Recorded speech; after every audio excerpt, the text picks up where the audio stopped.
All right, good evening, everyone. It is Monday, it is not January, it is February 9th. Jeez Louise. And it is 7:47 p.m. Welcome to the Urbana City Council. Clerk, will you please call the roll? Councilmember Wu. Here. Councilmember Evans. Here. Councilmember Hersey. Here. Councilmember Bishop. Here. Councilmember Wilkin. Here. Councilmember Quisenberry. Here. Mayor Williams. Here. Thank you. Thank you. We have quorum. We may move on. Next is the approval of minutes from the previous meeting, which that was January 12th, 2026 City Council meetings. I'll entertain a motion to approve. Second. All right, moved by Mary Alice, seconded by James. All those in favor? Aye. Aye. Aye. All right, Aye. all opposed? All right, the ayes have it.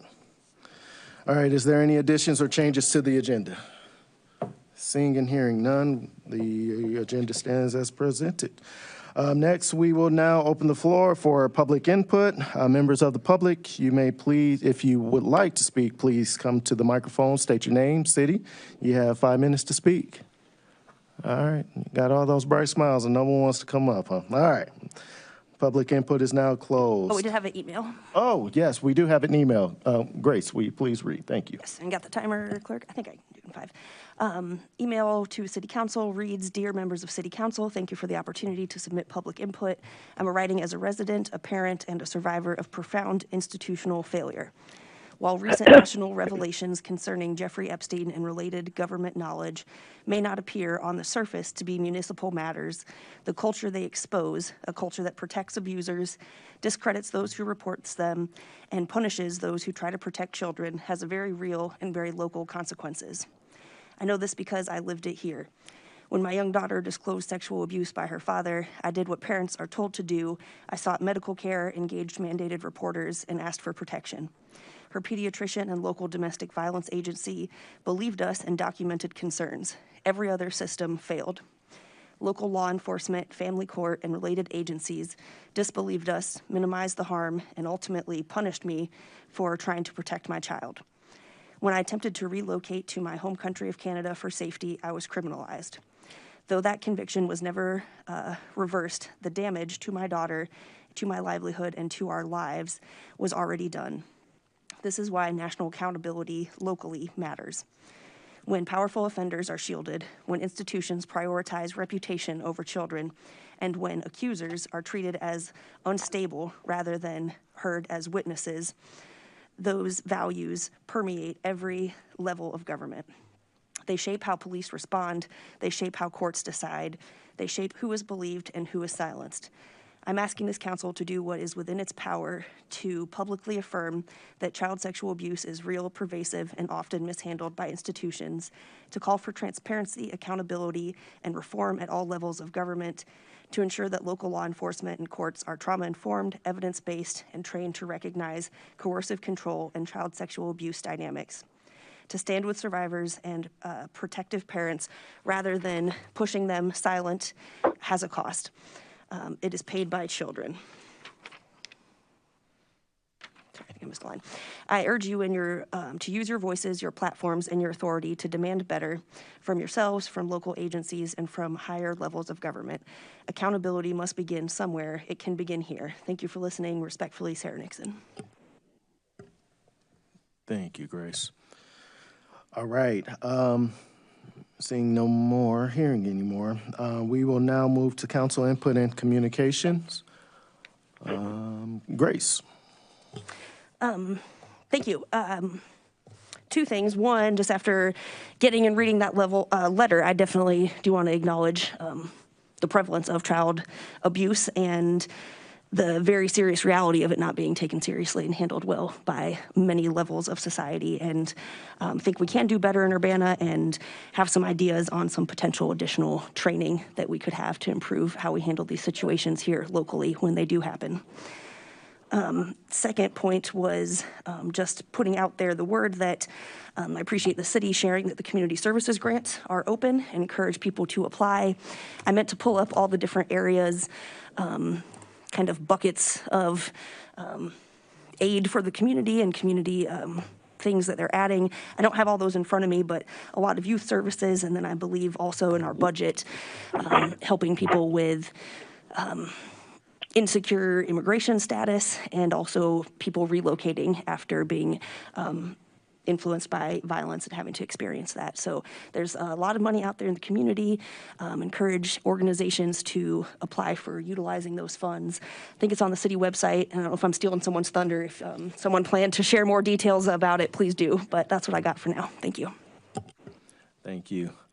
I will add, just wanted to say thank you to everyone who applied for the Ward 4 City Council seat. We interviewed 5 amazing applicants last week. As I mentioned last week, originally having 7 total, but 1 didn't actually live in the ward, and then the other didn't live in the ward for at least a year. So that left us with the 5 candidates. All of the applicants will be at the next Committee of the Whole meeting. 4. 1 did drop out. Okay, my apologies. We did have 5 amazing applicants, 4 here at the final stretch, but they will all be here present at the next Committee of the Whole to speak to you all. So looking forward to you all engaging with them, asking questions, and just having an informative conversation with those folks. So again, looking forward to them being here. Also, I know that Administrator White sent out communications about dates and subject matter for your ward listening sessions as we're, just excited and looking to kick off the year on the right foot. Just teaming up with everyone to hear from their constituents. So James, for us in Ward 7, we have ours scheduled and looking to move forward. So let's make that happen, and yeah, just excited. So that's all I have. Thank you. Anyone else? All right. We will now move to reports of standing committees, which there is none, so we will move on. We now have, let me see here. We'll now move to Committee of the Whole. Councilmember Wilkins, the floor is yours.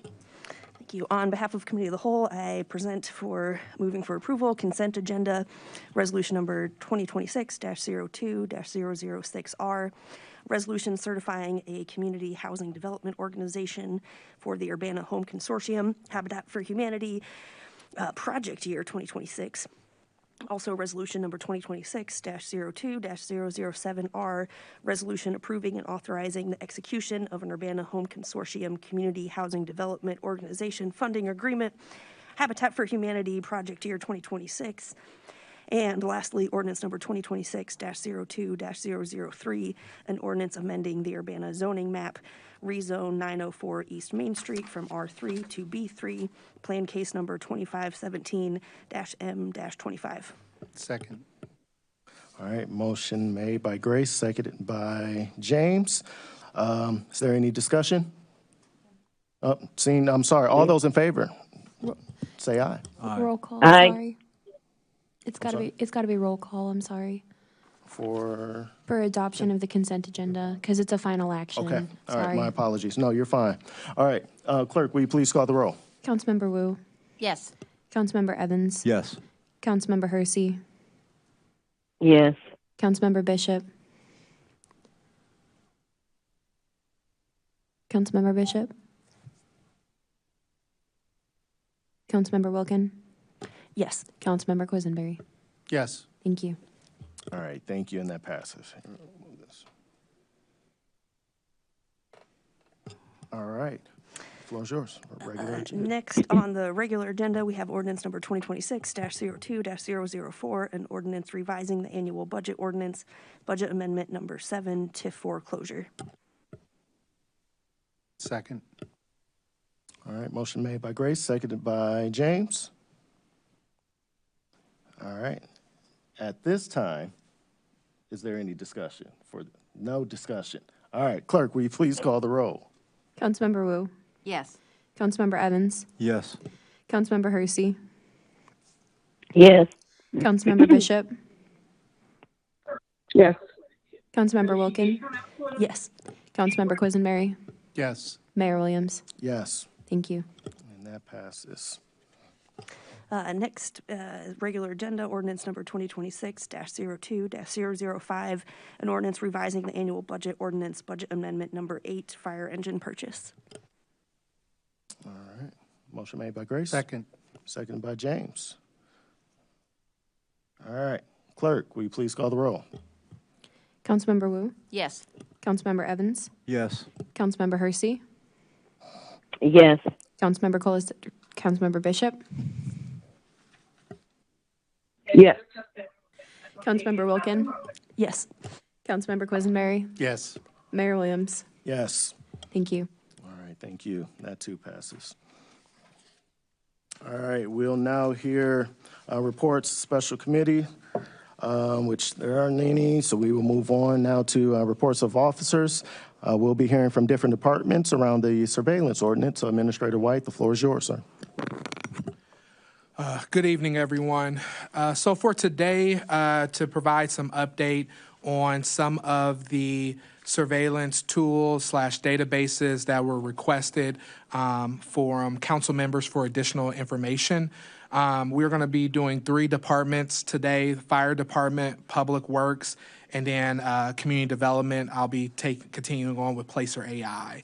So for the Fire Department, for their list, they did have drones listed. So I will pass it on to a representative from the Fire Department to provide some information. Good evening. Thank you for having us this evening to hear about this. Again, one of our items listed on the list of technology was for the use of drones. This is one of the goals that the Urbana Fire Department has had. I feel that this is actually in line with, or could potentially be in line with, the council goals of enhancing and expanding our public safety resources. We feel that this is a tool that can be very useful to us. Currently, the Urbana Fire Department does not have an operational drone. To our knowledge, we have not deployed a drone in the city of Urbana for fire department incidents. This is something that we're really looking forward as a goal towards the future as a resource. This isn't just a tool or a piece of technology just to have technology, but it's more so a tool that we can use to provide safer, smarter decision making by getting early access and different points of vantage for various incidents. This doesn't limit us to just fires. When we talk about this, specifically speaking to fire, this can give us opportunities for a size up from all different vantage points, and it can help us with tactical decision making. But expanding off of that, we are also a technical rescue team, and this can provide significant enhancements to us for different technical rescue operations. Recently, this last June, we had talked about an incident, for example, just at Florida Avenue Residence Hall, where we had a rescue from a 9.5-story exterior of the building. This would have been an incredible tool to have to make early patient contact and help us with early decision making before we put people in hazardous situations. Other examples would be things such as hazardous materials incidents, where we could actually use this technology in place of placing people in hazardous areas and make decision making a little bit safer. This could also allow us to do a little bit of research before we put people in hazardous situations. That's just a general overview of what we have. This comes in many different varieties that we could see. We could see this as a simple manually operated drone all the way to public safety drone programs. And that would just be where we decide that we could take it depending on what resources we have available to us. And I believe that is all that I have. If you have any questions. All right. James. I do have a question, but I'm speaking to my microphone, so I'm not going to be looking over my shoulder the whole time. So it sounds to me, and just correct me if I'm wrong, that the purpose of the fire department having a drone would be in circumstances of real-time observation to make better decisions about how to deal with a particular event. Is that fair to say? Absolutely. That would be the primary reason. There would be some secondary things that we could use that aren't real time, such as using those for training. So that's a way for us to enhance our operations at a later time by seeing what we've done on previous events as well. So, yeah, if you had a particular event and the information from video that was recorded during the drone being used to help train other firefighters in the future, you would reuse that. But it doesn't sound like there would be any circumstances where you would be using the drone, just having it out there to see what's out there. It would be specifically an event that you were responding to, and then subsequently using any video that was there for training purposes to help firefighters get better. That's correct. And I guess as there, you don't see a situation in that kind of use of a drone. There's not a situation where it would need to be connected live to some kind of streaming service that would make that video available outside of what the operator was using to operate it and record what was happening. Not that, I don't believe so, no. That would be more so just direct line so we can see exactly what's going on at the moment. So others wouldn't have access to the video, or it couldn't be done, co-opted for other uses other than directly what you were trying to accomplish. I believe that's correct, yes. All right, thank you. Chris? But you would have the capability to record, and you did mention you might use that footage for later training, correct? I mean, internal training. Correct, internal training. So I'm glad you actually brought that up, because that's something that we would do in situations where we could do things better as well. So that's something that we want to kind of keep internal at certain times, but we also want to continue to improve. That's an excellent way of doing it, by actually showing some things, either good or bad, that we can always improve on. Grace? I appreciate the presentation here, and want to just remind us that things being covered under this ordinance doesn't mean that we don't use them. It just means there's a policy for using them. So I was wondering if you had anything that you saw of an issue of just having that in a written policy and thinking about drafting a potential use policy for when the department uses drones. I think that would be a great step for us. Like I said before, we don't have that technology currently. It's more so a future goal, but I do think a policy would have to be in line with the usage of that type of technology, whether that's starting a program or how that looks. I think it's really going to depend on what type of technology and where that resource comes from to be able to do that. That sounds like you're saying that you don't see an operational issue with having a policy in place for drone usage. I do not. I think that would be important. Thank you. And you mentioned something about public safety drone program, I think. That was about all I caught. I didn't understand what that was. If you could give us a little more info. So what I was saying is that there's a couple different ways that departments in the fire service are expanding the usage of drones, whether that's just a manual operator that's doing it for the department, or expanding to a public safety drone program, which those are going to be more in line of basically being able to launch a drone immediately and getting a drone on scene immediately before fire apparatus can even get there, and helping them make decisions while they're still responding to an incident.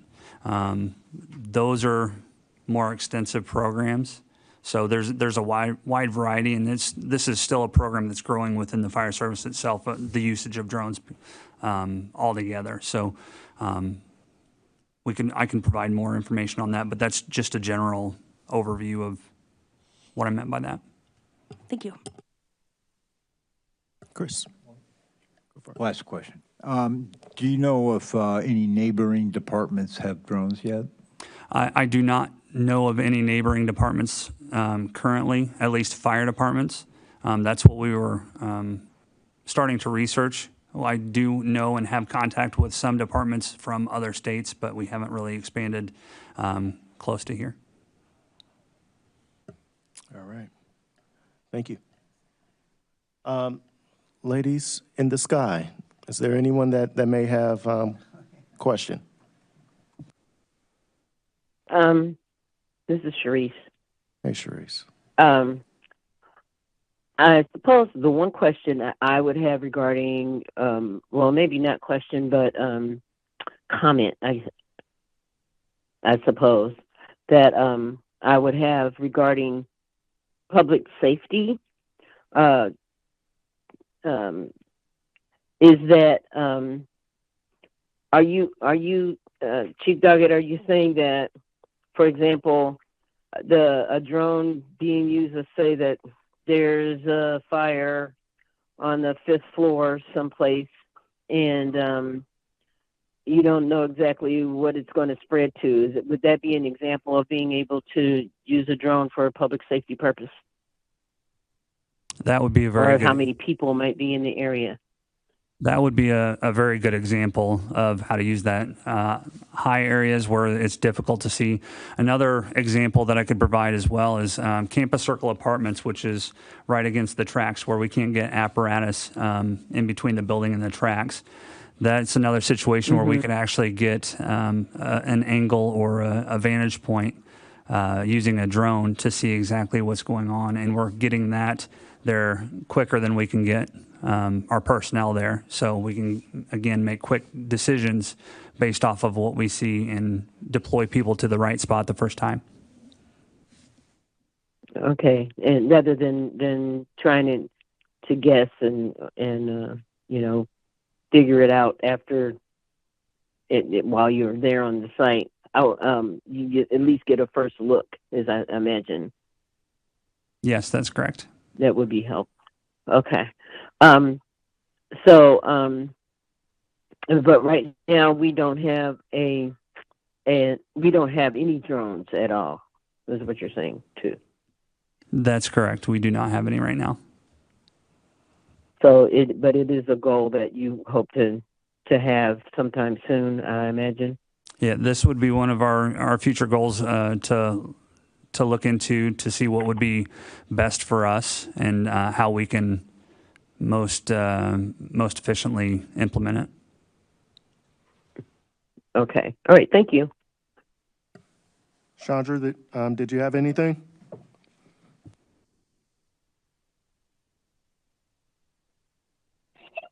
No, I didn't. Thank you. All right. Administrator White, the floor is yours. We will now move to Public Works to cover drones and MyoVision. I'll pass it to our Public Works representative. Good evening. I'm just speaking to the use of drones in Public Works. We currently do not own or operate drones. There have been a handful of instances where we've reached out to the Mass Transit District, who've been able to provide assistance with in two applications. One would be grant applications, doing pre and post site observations, as well as assisting in providing that informational when we do the applications. The Florida Avenue Raise grant was an example of that, and then we also utilized it for the fire station projects, advance of those. There have been a few examples where we've relied upon them also, as well as outside agencies for promotional reasons, trying to promote the art at Lincoln Square that was painted there by the farmers market lot. And then recently, when we completed construction on the storage facility there on Glover Street, we worked with the company to do a promotional video for completion of that project. But that's about the extent of Public Works use of drones. Speaking for MyoVision, that's a Canadian company. They provide hardware and software solutions for primarily collecting traffic data and pedestrian data. We currently have one of their camera systems, an older generation version of that that we are able to deploy in specific locations. We've been using that for the purposes of pedestrian counts in doing analysis of where we may or may not install pedestrian crosswalks. And this is one of the many criteria that we use in our guidelines for finding the placement of those areas. We'll use those situationally. We'll install it to a streetlight in the area. We'll typically collect about 12 hours of data at a time that meets the criteria of whether school's in session or if there's events or whatever the impacts are that would help guide that decision.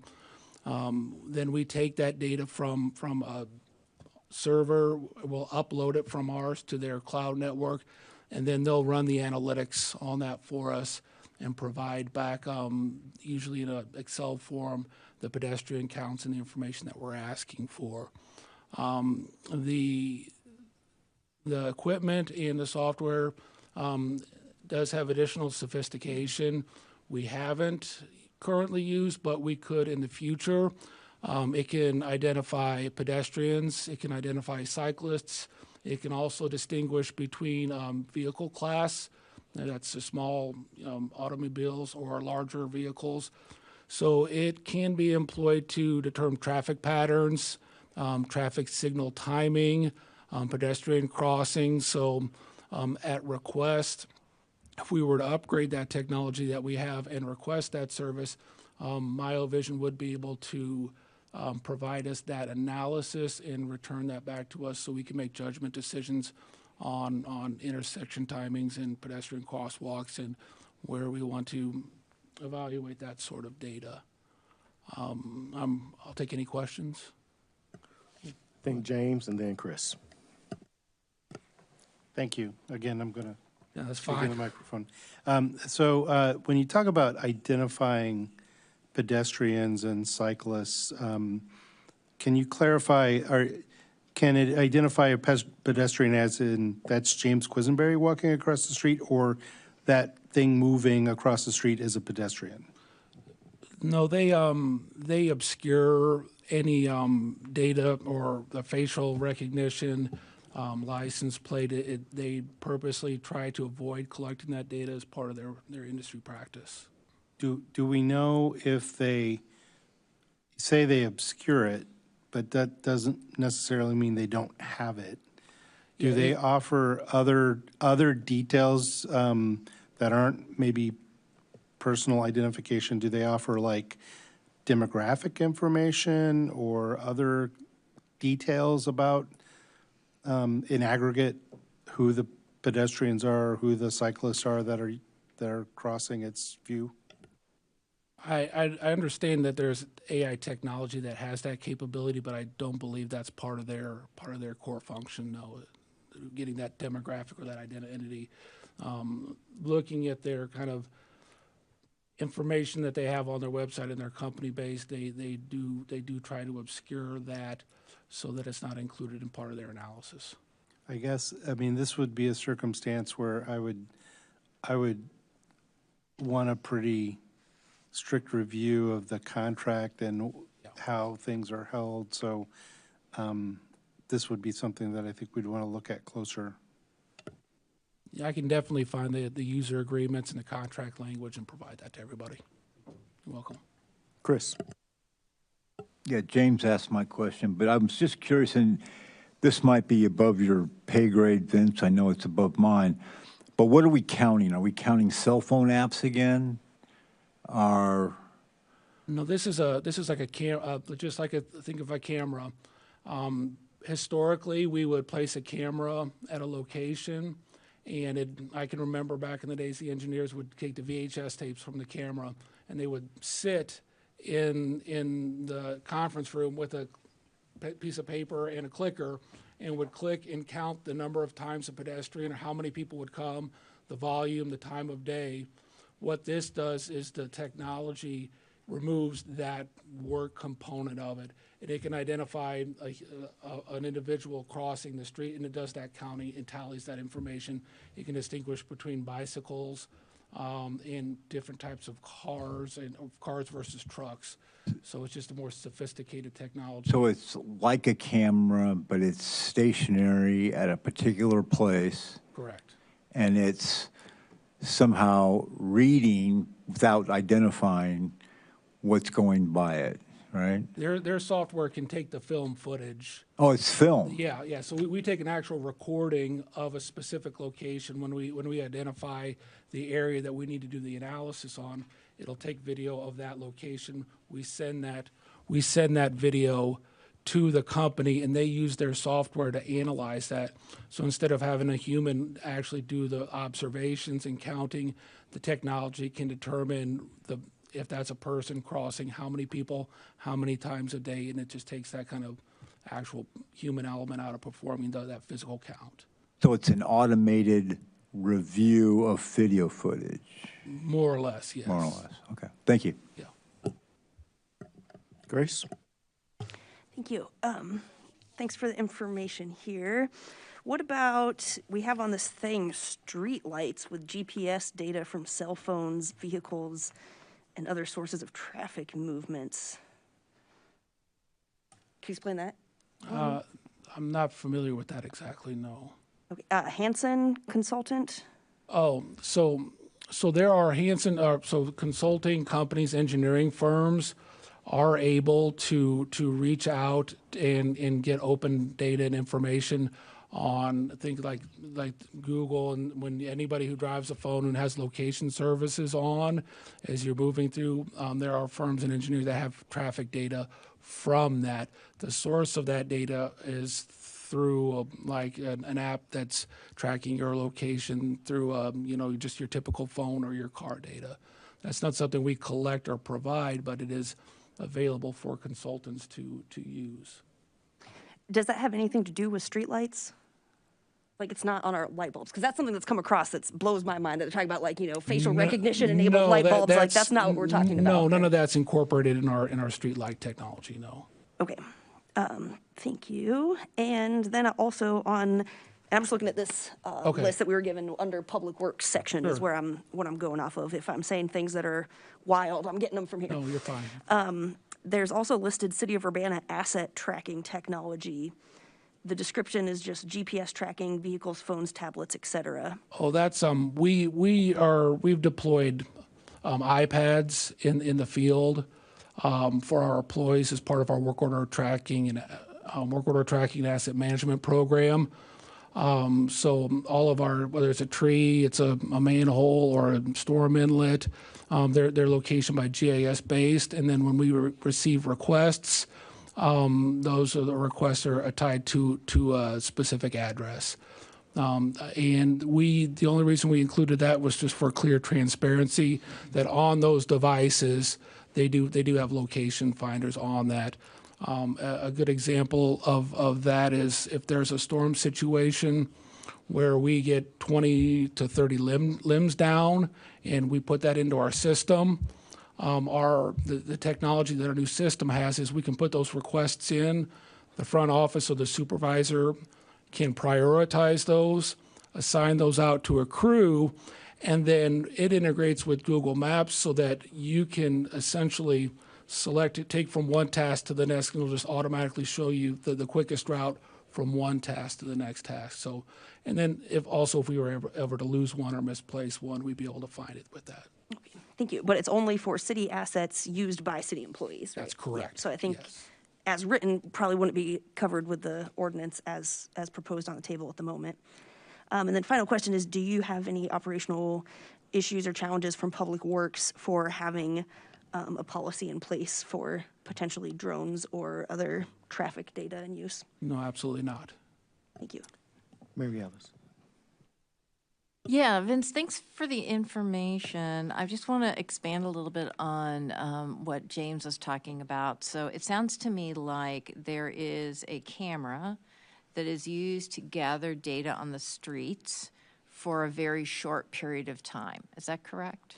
Correct. Talking with our engineering team this morning, typically once we identify a location in an appropriate time, We'll usually collect about 12 hours at a time of video footage of a representative sample of when we think the patterns and traffic will be representative of when we're trying to collect, yes. And then that video is uploaded into the cloud and sent to this company, and then they get the raw video and make the counts based on their software. Is that correct? That is correct, yes. So I guess, to me, one of the big questions here is their data destruction policy. Okay.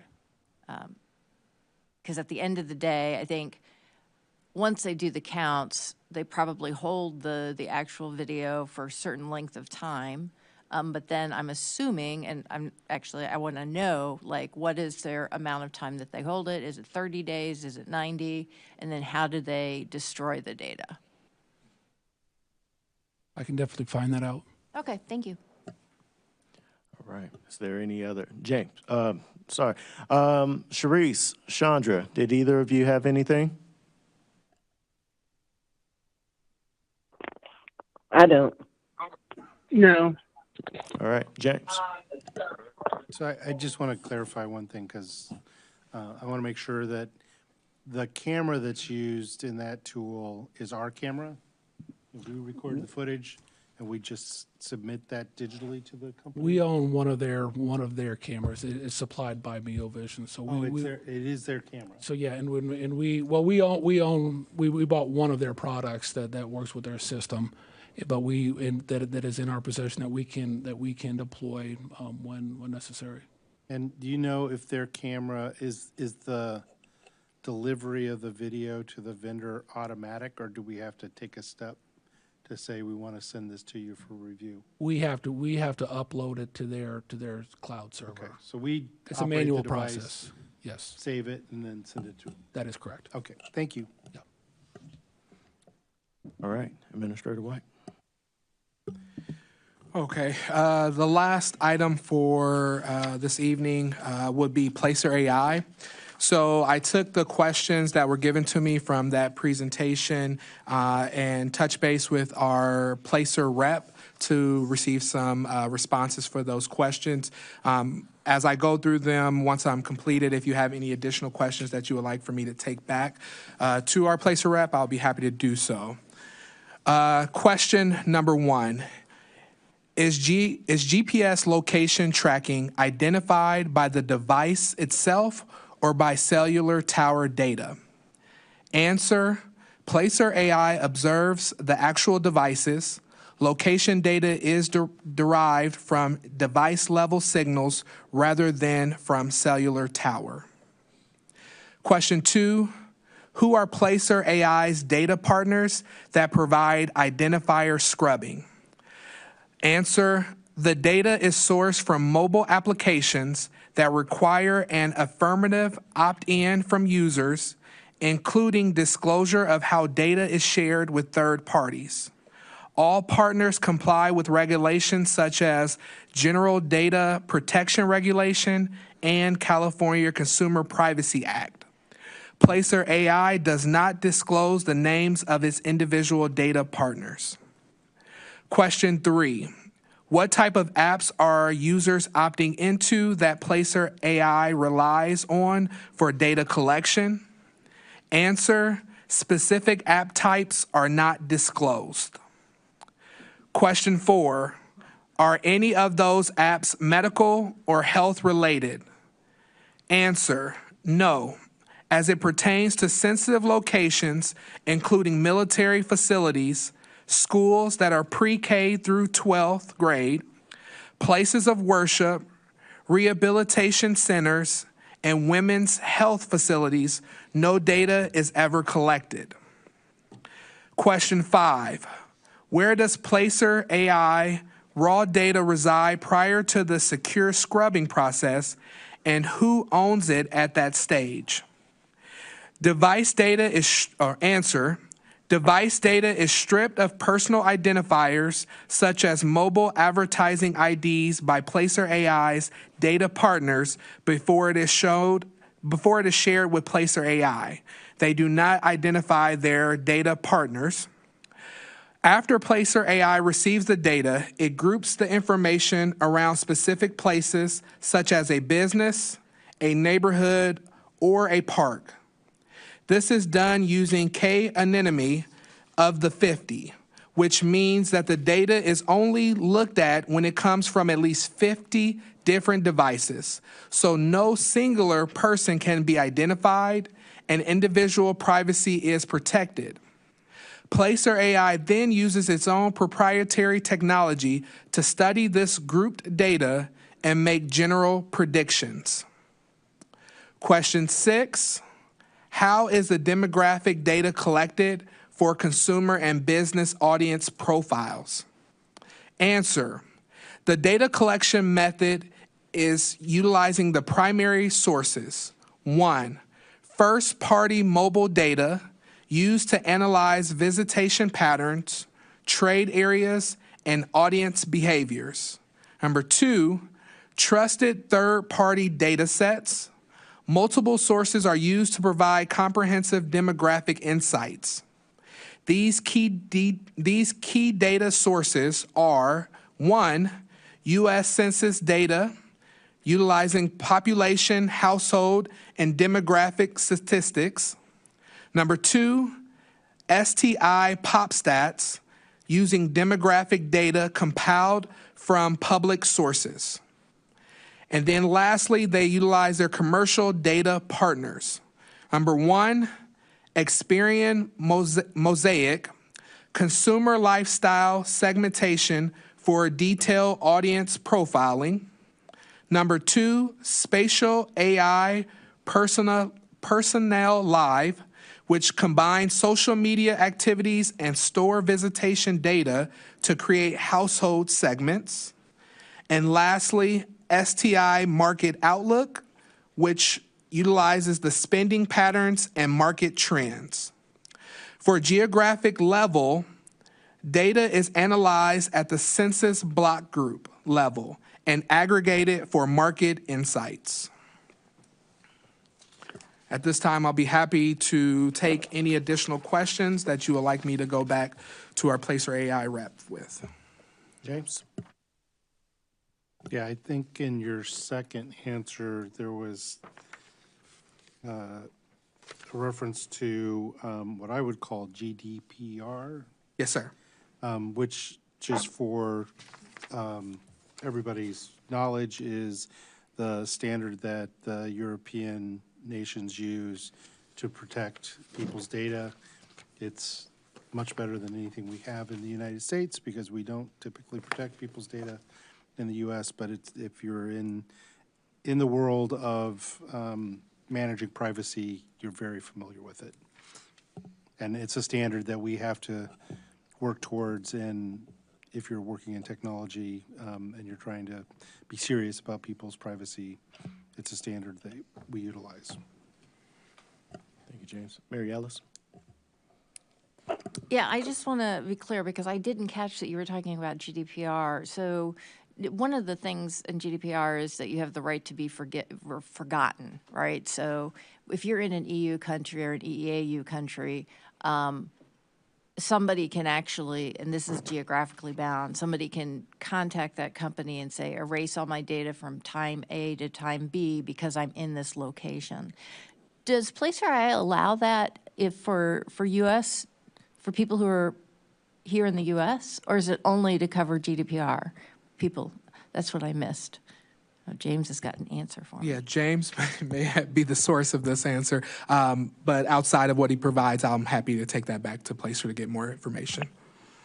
So on the basis of the several answers that we got there, the piece of information that makes GDPR in that sense that you mentioned irrelevant is because Placer AI is claiming that they are receiving the data with individual identifying components already scrubbed.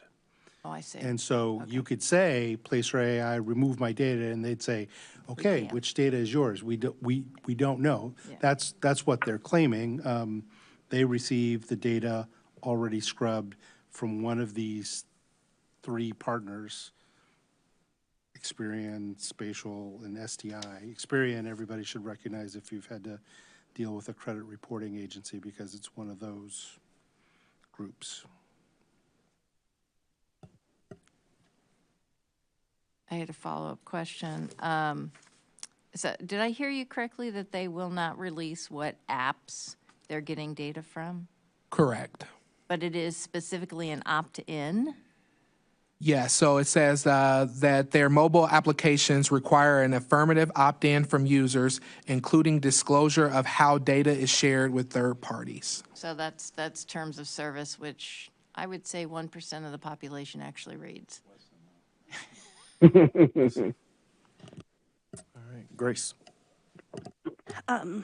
Thank you. Yeah, I'm still skeptical on that. And then also if it's required, so that there might be a full long thing that people don't read. I'm one of those people who does read it, but also how can you avoid it? Like a lot of times you have to accept those terms to use the app. So if you don't ever want to use a Google map or ever have any location application, it seems to be the only option to not be tracked.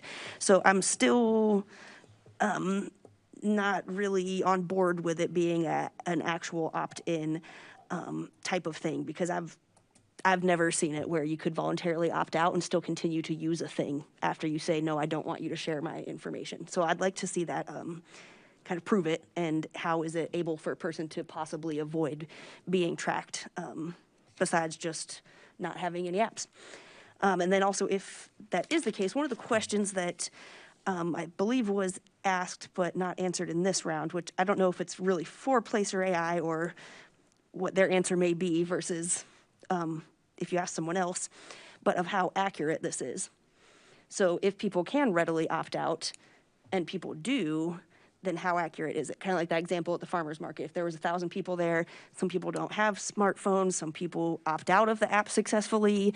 How accurate do we think this is?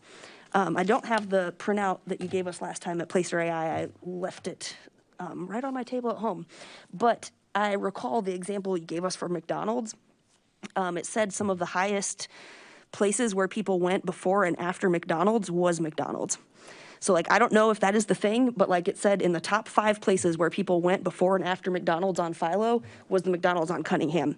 Maybe that is the case and people just McDonald's hop between Cunningham and Philo McDonald's back and forth, and that's the top 5 places.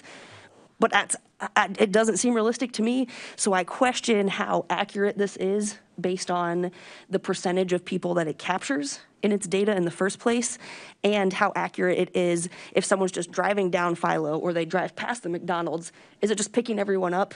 So I'm curious about the accuracy of it, and I will take Placer AI's response themselves with a grain of salt in a sense, but I don't know if there's any way to get close to an accurate estimate on how accurate this is and how much it's encompassing what people are actually doing. Mary Alice. Yeah, so it's interesting because of GDPR, if you go to a website, you actually can select what you agree to share. I know in location services, you can disable location services in an app, but more specifically, one that people don't disable because you can't use the app is Google Maps, which is what you just said. And so if they won't tell us the apps that they're using, will they tell us if people are using Google Apps? Because I guarantee you, vast majority of people are using location services on that. James? Yeah, I can't speak to Android, and I don't trust it. I can speak to the Apple environment, and if you read about privacy, some people hold Apple to a higher standard of privacy protection than other vendors, but again, take that with a grain of salt. But if you're in the Apple environment, it will ask you, do you want to allow the app to track you? And you can say no and opt out. It will also ask you, if you have location services turned on, it will ask you if the app can use your location while you're using the app, or all the time, or not at all. And those are the kinds of opt-outs that they're talking about. Now, if you trust your phone vendor and those tools, then that's up to you to trust them. I have some confidence that Apple does respect your choices with regard to that.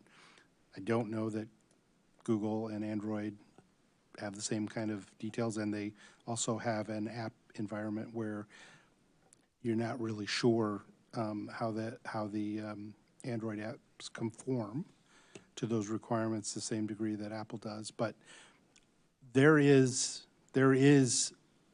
are options to opt out, and that is what they're talking about. Now, whether you trust the app makers to respect that, whether you trust your phone vendor to respect that, or or Verizon or T-Mobile or whoever is like carrying your data around and can see it anyway, that's an individual decision. Thank you.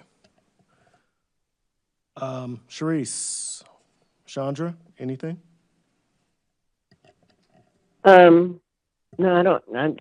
Right now, I don't have any major questions. I do have a comment regarding this particular piece of equipment, because I've talked to different people that they use it, and my understanding, and then people, regarding at the city and different departments, because my understanding is that this is almost invaluable piece of software, so that we can actually determine and figure out what our economic development is, where it could fall next, how we can help Urbana to grow. Also, like what kind of, when we do social media, who shows up for different stuff. I know we all see stuff on Facebook, if we're on Facebook, about this event or that event or this particular city thing that's happening, and how it's helpful to try to find out what demographic is actually seeing this stuff from time to time. So there's my understanding is that this is it's really helpful in helping the city to grow. Also regarding like the fact that we're trying to put a grocery store in Ward 3 right now. It may be helpful to know, or people in my neighborhood going to actually try, go to this place. And how will they get there? I got a email, with the question from the architect, and I have yet to be able to answer, but how will people from my neighborhood plan to transport themselves from where they live to the grocery store? Is there going to be a walking path or something like that regarding that kind of thing? And I think that this kind of software would probably be helpful in making that determination, because it would help to kind of predict whether or not this place will be viable in the location, if Angela uses the location that we offered to help her with. So that's the kind of information I've gotten regarding this software. That's all I got to say. Thank you, Sharice. I think it would just be helpful. Yeah. Chandra. No, nothing from me. Thank you. All right. What you got, Grace? One more question, then a comment, if I may. My question that I've been asking the other departments is if you see any issue with having a policy on Placer AI usage. And I realize, Darius, you're not the head of community development, kind of presenting for that department, so I don't know if you feel at liberty to give your initial thoughts, or we can have Olivia speak on that, or whoever else you think. Yes, I'll allow Olivia to speak on that at her next time attending a council meeting. Okay, thank you. And then my comment was just thank you to the department sharing all this technology tonight. I think that was really helpful information. And just reminding us all that the the spirit of this ordinance is for having transparency and policies for these surveillance technologies, not banning them, but just having clear transparency and remembering that technology and its uses can change very quickly. Things with Flock have changed a lot in the first few years since they were proposed in Urbana. Can't confirm, but I've seen a lot about Ring Doorbell and Flock and ICE all working together. And so I think that things that even seem benign technology, we need to consider the possibilities of how they can be used in futures that we might not even be expecting at the moment. Thank you. Chris? Yeah, just a comment. I think tonight was a great example of how the ordinance would work, that we would discuss technologies and we would discuss policies and concerns and what the regulations are and what the limits are and what the uses are. A lot of people in town, actually, literally, I was having this discussion yesterday about drones, and people might be very skeptical and scared of the fire department having drones. But after tonight's discussion, we learned there are some very legitimate uses for drones, the fire department having a drone. And it's not a see who, spy into buildings to see who's not in compliance with code or anything. It's to legitimately on-site during a live action event get information needed before we send people into dangerous spaces. So I would think, and so having gone through this exercise, I think proves that we're on the right track with this surveillance tech ordinance, that this would be a good tool for the city and the community to talk about these technologies so that not only we can address concerns and trust that we're using them in a responsible way. All right. Thank you all. Administrator White, thank you, sir. All right, we will now move on to mayoral appointments. Go ahead. He's already making his way up. All right. First, we have a staff appointment, Public Works Director. I am recommending Vince Gustafson for a term ending on or before June 30th, 2027. Vince Gustafson has served the city since June 2004. He began his career as a building maintenance worker and was promoted to the public facilities supervisor in 2012, public facilities manager in 2016, and deputy public works director for operations in 2019. Since June 2025, he has served as interim public works director. Mr. Gustafson, did you have anything you'd like to share here today? Sure. Yeah, thank you, Mayor Williams. Gotcha. Yeah, thank you. I just want to start off and say thank you. I appreciate this opportunity. I can safely say that this wasn't my goal or ambition when I was hired here in 2004. I'd just like to take every opportunity I can to, play whatever role I can to share and better the service that we provide in the Public Works Department. I'm committed to providing efficient service and equitable for all of our residents, making sure that we're accessible. We're taking the time to listen to the entire community and work as a group. A few key values that I thrive on here, and again have led me here to this group and this place right now, is communication and collaboration. That's huge for me. Internally within our department, I strive very hard to break down silos between our divisions in Public Works, even working with our operations folks and our engineering staff, and making sure we're meeting frequently and communicating and looking at that long-range vision versus that, kind of boots on the ground, windshield view, bringing those teams together and getting everybody's input. Working collaborative and communicating well within the organization. I've seen what happens when the city can break off into silos. and we're not working as a group or a team together.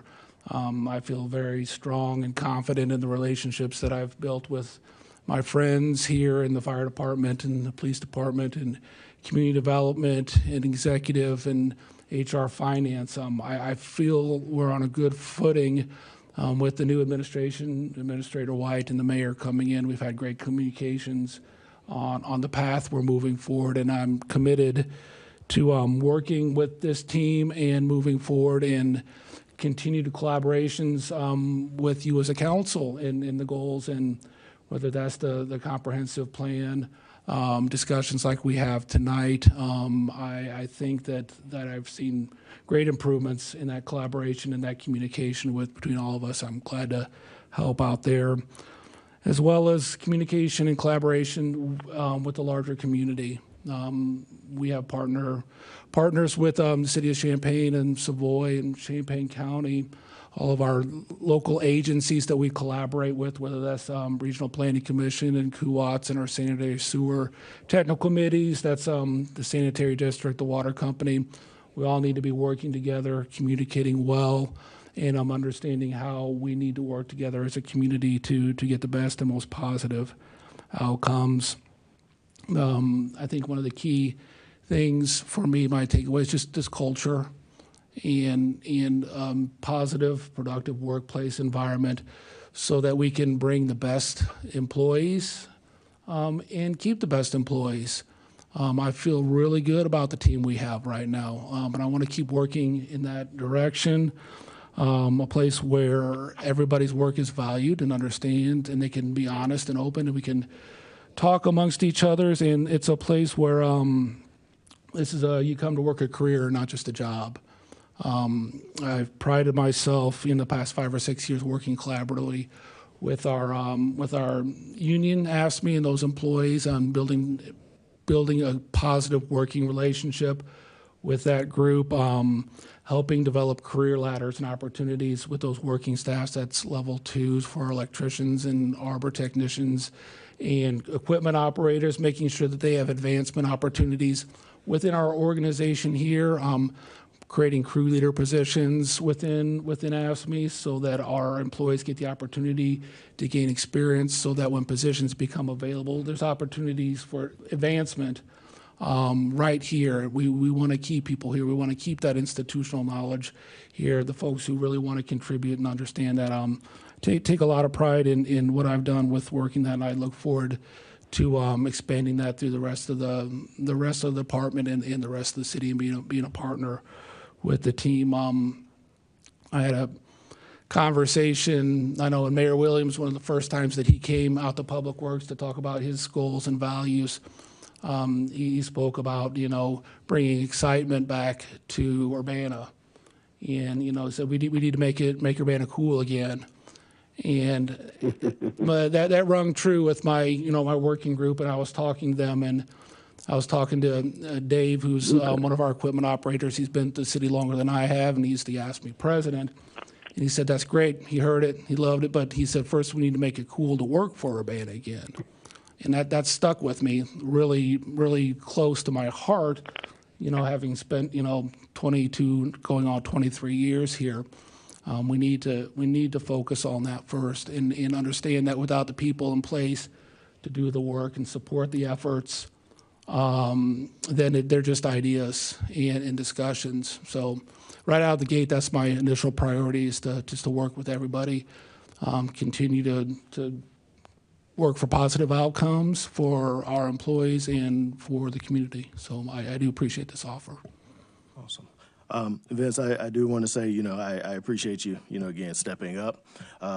Wasn't an easy task, which I completely understand, but I've appreciated your approach, your openness to change, your willingness to stretch yourself beyond maybe even what you were comfortable with. You've done everything that I've asked, in this window of time, and I appreciate, the work in which you've put forth. I appreciate your willingness and attempt to, to bridge some of those gaps. So, just kudos to you.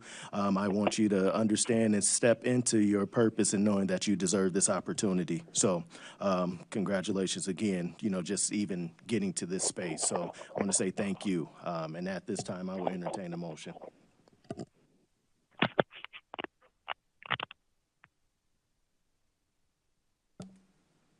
I'd like to move for the appointment of Vince Gustafson for the interim for the director of public works, and term ending be on or before June 30th, 2027. Second. Motion made by Sharice, second by James. Is there a discussion? Mary Alice? Yeah, and I feel bad putting you on the spot, but I did have one question. Well, my dad's name is Vincent, so I don't call him Vince, but, so one of my questions is, how, I would actually recommend for consistency purposes that questions are directed to the mayor or administration, because with the last mayoral staff appointment, I do not recall that the applicant answered questions, that it was like questions are through the department putting forward Okay, the that's application. fine. Did not. Yeah. Correct. that's no problem. All right. Motion made by Sharice, seconded by James. At this time, seeing no additional, clerk, will you please call the, okay. Clerk, will you please call the roll? Councilmember Wu, Yes. Councilmember Evans, Yes. Councilmember Hersey, Yes. Councilmember Bishop, Yes. Councilmember Wilkin, Present. Councilmember Quisenberry. Yes. Thank you. All right, that passes. Congratulations, sir. Thank you very All much. right. Good job.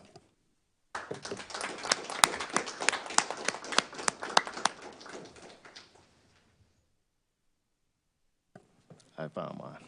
All right. Thank you, though. At this time, we will now move to boards and commissions appointment. First, for the Bicycle and Pedestrian Advisory Committee, Nicholas Anand, with the term ending June 30th, 2028.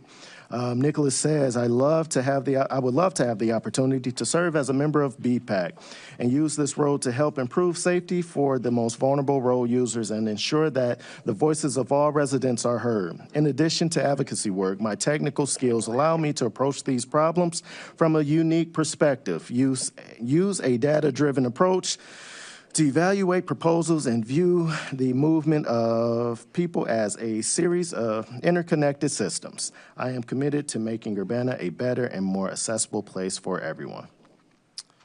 I will entertain a motion.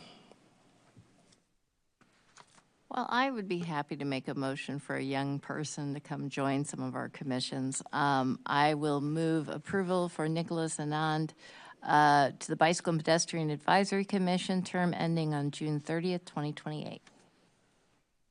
All right. Motion Second. made. Motion made by Mary Alice, seconded by James. Any discussion? Clerk, will you please call the roll? Councilmember Wu, Yes. Councilmember Evans, Yes. Councilmember Hersey, Yes. Councilmember Bishop, Yes. Councilmember Wilkin, Yes. Councilmember Quisenberry. Yes. Thank you. All right, and that passes. Congratulations, Nicholas. I am so sorry. Look forward to working alongside you. Next is for Plan Commission, Clayton Matlock, with the term ending June 30th, 2028. Clayton says, I value the role historic resources play in shaping community identity, neighborhood character, and long-term sustainability. My professional background in facilities planning, design review, and historic building stewardship, combined with my academic pursuit of urban planning, aligns well with the Commission's advisory responsibilities. I am committed to serve thoughtfully and collaboratively, and I am willing to dedicate the time and care necessary to support preservation decisions that reflect the best interests of the city of Urbana and its residents. I will now entertain a motion. We'll make a second motion. I'll move approval of Clayton Matlock for the Plan Commission, term ending June 30th, 2028. Second. Motion made by Mary Alice, Second. seconded by, let's give that one to Chandra since she's been, second by Chandra, thank you. All right, any additional discussion? Seeing none, clerk, will you please call the roll? Councilmember Wu, Yes. Councilmember Evans, Yes. Councilmember Hersey, Yes. Councilmember Bishop, Yes. Councilmember Wilkin, Yes. Councilmember Quisenberry. Yes. Thank you. And that passes. Congratulations, Clayton. Looking forward to working alongside you as well. All right, we will move on to the next item, which it is adjournment. With no further business before this body, this meeting is adjourned. Thank you all so much.